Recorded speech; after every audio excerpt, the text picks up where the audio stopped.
Kaya, ginagawa mo ang lahat ng tama. Pinalitan mo ang mga chips ng mga almonds, nagluluto ka gamit ang magandang olive oil, at puno ng avocado ang iyong mga salad.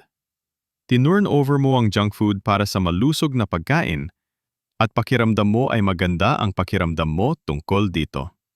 Pero pagkatapos mong tumapak sa timbangan, at walang pagbabago, o mas masahol pa, ang bilang ay unti-unting tumataas. Kung kumakain ka ng lahat ng tamang pagkain, ngunit patuloy ka pa ring tumataba, hindi ka nagkakagulo, nahulog ka lang sa tinatawag kong the diet trap.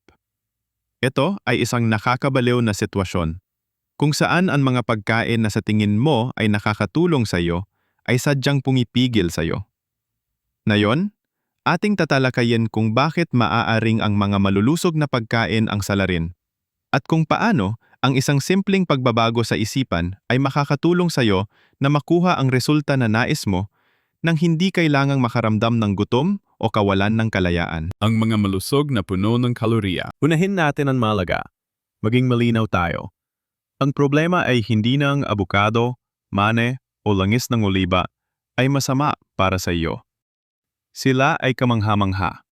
Puno sila ng nutrisyon, malusog na taba, at fiber. Ang problema ay sobrang dami nila ng calorie. Ano ang ibig sabihin yan? Ibig sabihin, isang maliit na bahagi lang ng mga pagkain na ito ang maaaring magdala ng napakaraming calories. Halimbawa, ang mga mani. Isa silang kamangha-manghang merienda na puno ng protina at malusog na taba. Ngunit ang ilang walang pakialam na pihit ng mga walnuts habang nanunood ka ng palabas ay madaling makadagdag ng hanggang 500 calories. Para sa ilang tao, iyon ay isang buong pagkain na naubos sa loob ng ilang minuto ng walang ikalawang pag-iisip. Ganun din sa pinatuyong prutas, na maraming tao ang kumukuha bilang isang malusog na kapalit ng candy.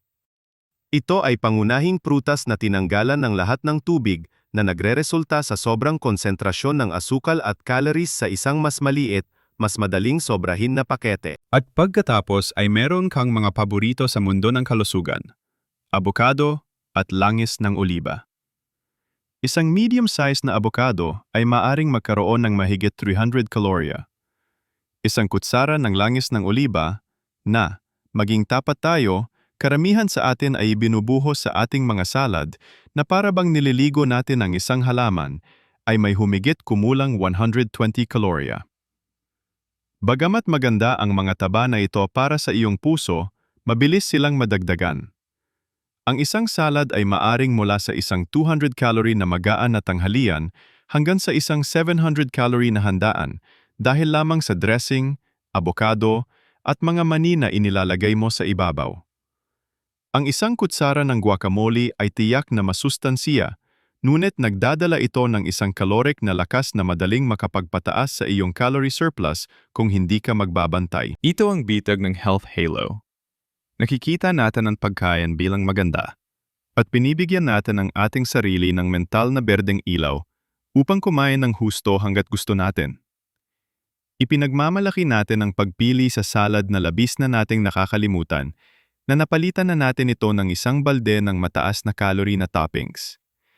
Ang issue ay hindi ang pagkain mismo. Ito ay ang ating maling pagkaintindi sa tunay nitong calorie na gastos. Ang solusyon, pag-unawa sa kalidad ng calorie. Kaya, paano ka makakalabas sa bitag na ito? Ang sagot ay, isang nakakaibang konsepto na tinatawag na calorie density. Ang calorie density ay simpleng sukatan ng calories sa isang tiyak na dami ng pagkain. Ang mga pagkain na may mababang calorie density ay may mas kaunting calories para sa kanilang timbang. Isipin ang mga prutas, gulay, at sopas na gawa sa sabaw. Puno sila ng tubig at fiber na nagpaparamdam sa iyo ng busog nang hindi nagdadala ng maraming calories. Ang mga pagkain na may mataas na calorie density ay kabaligtaran, mga langis, mani, at keso, kung saan maraming calories ang nakapaloob sa isang maliit na espasyo. Ito ang bahagi na nagbabago ng lahat. Isipin ang 400 calorie sa iyong isipan. Ano ang itsura nito sa isang plato? Well, para sa 400 kalorya, maaari kang magkaroon ng isang maliit na quarter cup ng olive oil. O, para sa parehong 400 kalorya, maaari kang kumain ng isang malaking puno ng pagkain na may higit sa 2 libra ng broccoli. Alin sa tingin mo ang makakapagpabusog sa iyo? Iyan ang liham sa pagkain ng mas marami at magbawas ng timbang. Ang iyong tiyan ay walang maliliit na calorie counter. Meron itong stretch receptors. Ito ay nagsasabi na busog ka batay sa dami ng pagkain na iyong kinain. Kapag naglagay ka sa iyong plato ng mga pagkaing mababa ang calorie density tulad ng gulay, prutas, at mga lean protein, maaari kang kumain ng malalaki, nakakabusog na pagkain na nagtitrigger ng mga signal ng kasiyahan ng hindi sobra sa calories. Hindi ito tungkol sa pagbabawal sa mga malulusog. Mataas sa calorie na pagkain na iyong minamahal. Ito ay tungkol sa pagiging estratehiko. Sa halip na mag-snack ng ilang piraso ng mani, kumain ng mansanas na may 1 kutsara ng almond butter. Ang mansanas ay nagbibigay sa iyo ng dami at fiber upang mapuno ka, habang nakakakuha ka pa rin ng malulusog na taba mula sa mani sa isang kontroladong dami. Subukan ang paggamit ng spray ng langis sa halip na ibuhos mula sa botelya. Gamitin ang masarap na avocado bilang pampalasa na puno ng lasa, hindi bilang pangunahing tampok. Kapag naintindihan mo ang calorie density, binabago mo ang iyong pag-iisip mula sa pag-iwas patungo sa kasaganaan. Natutunan mong punan ang karamihan sa iyong plato ng mga pagkaing mababa ang density, at gamitin ang mga mataas ang density upang gawing mas masarap ang lahat. Kung nakararamdam ka ng isang maliit na lightbulb moment na yon, at nagsisimula ng maunawaan ang tungkol sa calorie density, pakiusap na pindutin ang like button. Talagang nakakatulong ito sa channel. At kung nais mong matuto pa tungkol sa pagbawas ng timbang nang hindi nakakaramdam ng gutom, siguraduhing mag-subscribe at pindutin ang notification bell. Ang mga nakatagong gawi na nagdaragdag. Ngayon, ang pagtakas sa bitag ng dieta ay hindi lamang tungkol sa kung ano ang iyong kinakain. Tungkol din ito sa paraan ng iyong pagkain. May ilang tusong gawi na maaring magdulot ng pagdagdag ng timbang kahit na tama ang iyong mga pagpipilian sa pagkain. Una, ang bilis mo kumain. Isa ka ba sa mga taong natatapos kumain sa loob ng 5 minuto? Kung oo, hindi mo binibigyan ng pagkakataon ang iyong utak na makahabol sa iyong tiyan.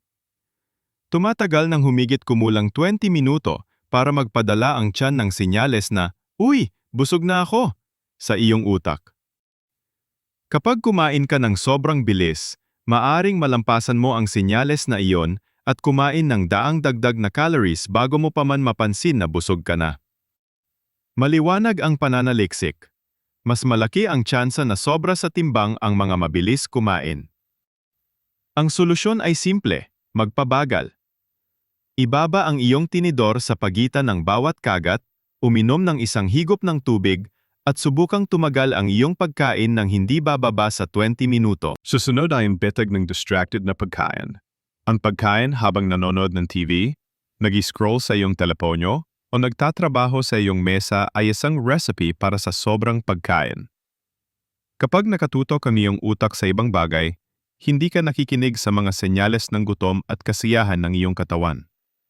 Isang pagsusuri ng 24 na iba't ibang pag-aaral ang nagpatunay na ang mga taong kumain habang distracted ay hindi lamang kumain ng mas marami sa pagkain na iyon, kundi kumain din sila ng mas marami sa huli ng araw dahil hindi talaga nare-record ng kanilang utak na nakain na nila ito sa una. Sa wakas, isa sa mga pinakamatulis na pinagmumulan ng nakatagong calories ay ang iyong iniinom.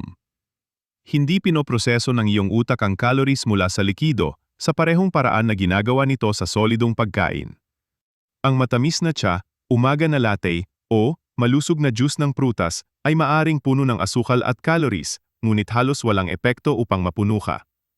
Isang mahusay na pag-aaral ang naghambing sa epekto ng pagkain ng buong mansanas, applesauce, at apple juice.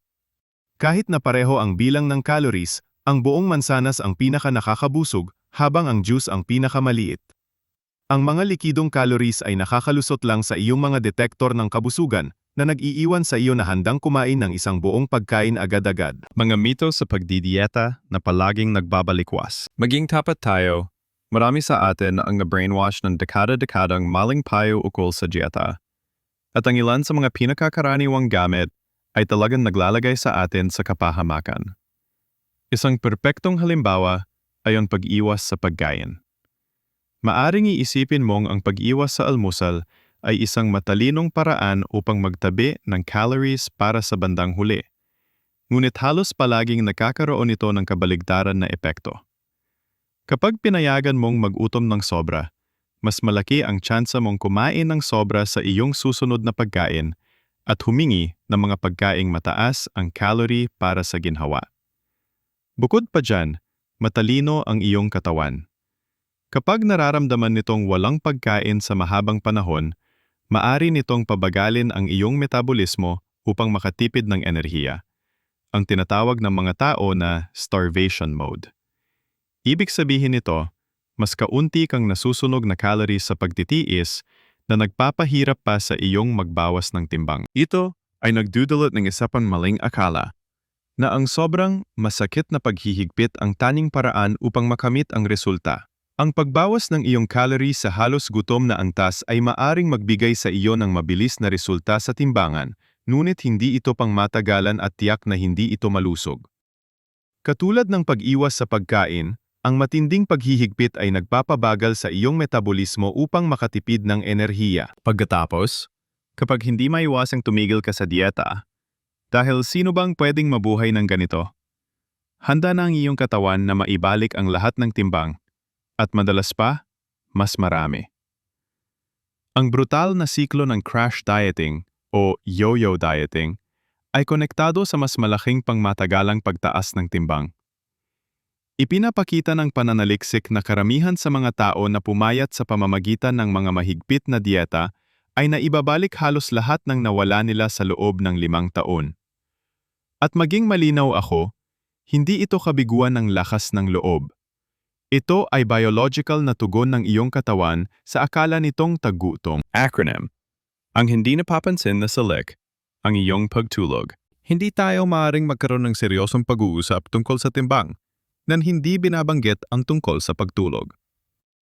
Kung palagi kang nakakakuha ng mas mababa sa 7 oras na tulog bawat gabi, nakikipaglaban ka sa isang paakyat na laban-laban sa iyong sariling biyolohiya.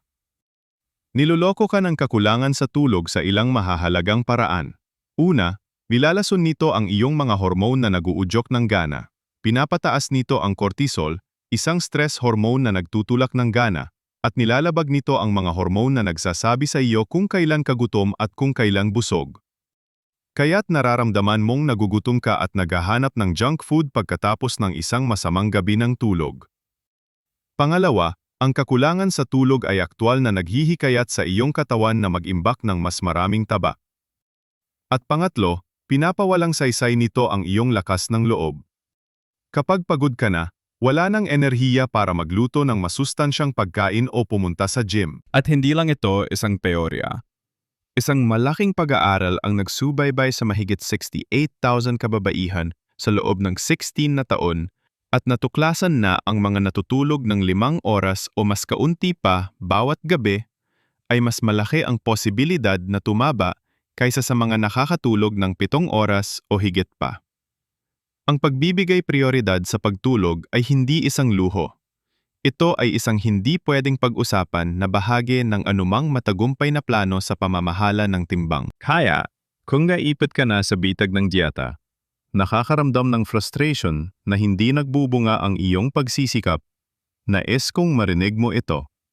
Hindi ito ang iyong kasalanan.